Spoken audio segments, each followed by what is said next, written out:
say what you will about Hillary Swank winning or whatnot, but I mean, I'm like, it wasn't like she sat there and did nothing and got an Oscar. She put in the work. I'm Frances Appreciative McDormand. of her. No, Frances McDormand brought so much subtlety to that role. Shut up. We need to do a 2020 retrospective. Hanyeri did what Frances Yeah, she McDormand just did, but did. better. And all No, the performances in the absolutely not. category were better. Hanyeri was better. Andra Day.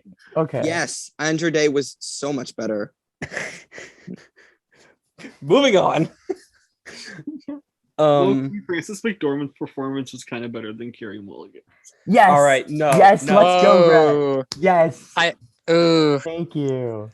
All right. And I like Promising Young Woman a lot, but like Frances McDormand brought a humanity and peace to that character that she really hasn't given in any other movie, to be completely honest. I kind of get why.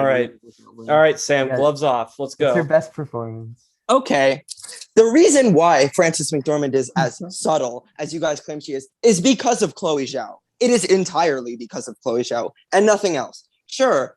It isn't a difficult role. It just isn't. She even claimed that it wasn't that difficult for her to do. She sat there at the Oscar stage and beat 4 people who clearly wanted to win much more than her. Another thing is Carey is I'll not agree with you trying to be there. subtle. If Carey was trying to be subtle and quiet, that movie would be terrible. Think about it. No, I mean, Carrie's great. Don't get me wrong. She was She amazing. has created a character that will be iconic for a long time. And her Eh. delivery is so perfect to the point where Frances McDormand, I don't know, just it's so unimpressive to me what she had to do. this is just I one like of Nomadland. those. This is one of those choices we're just gonna look back on in like 2 years' time and be like, "What the hell are we thinking?" I already am thinking that. I don't think so, George, because I think Are it's you gonna sure be a about that? 50-50, because a lot of people do. It is a like, divided thing. Yeah. A lot of Well, people I mean, we can talk about Brother Bro. A lot of people don't No. like Nomadland, and a lot of people don't like Promising Young Woman. Exactly. Yeah. But I mean, a lot of sure, even the but people who hate Promising Young Woman still love Carey. Yeah, but I think most people like McDormand, right? Like, No, not I mean, it's divided. It is I don't know. divided. I still think this is just a choice, and we're gonna be like, yeah, what the hell are we? It's like not giving Al Pacino the award for The Godfather Part 2. Just like, what the hell were we thinking? I don't know about that. Okay, but that's a different thing because you have to realize at the time, no one thought that he was going to win or should. No one. I look back and they said Jack Nicholson is probably going to win for Chinatown and Art Carney is the dark horse. Nobody considered Al Pacino this thing that was going to happen. In fact, Robert De Niro was actually considered an upset, which is mind-blowing. Now you think, oh, that's such an obvious win. But at the time, people didn't expect him to win. So, I mean, it really depends on the way you look at it, because at the time, Art Carney winning, like he got a standing ovation. Everyone loved it. It was the popular choice. But I guess now that has not held up.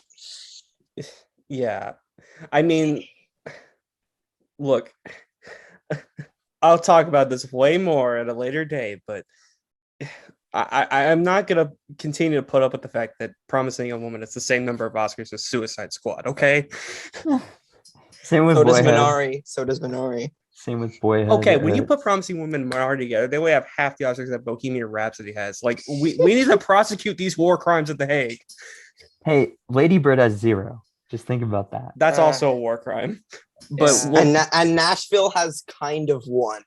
So anyway, let's get back to 2004. I'm gonna have to cut all this out, but I might put No, you this on should my keep it YouTube in. channel. no, I'm sick of Tangents are I'm good. sick of debating people on Frances. Okay, Oh.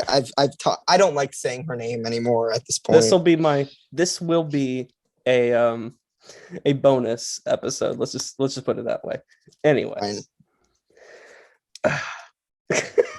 Where were we?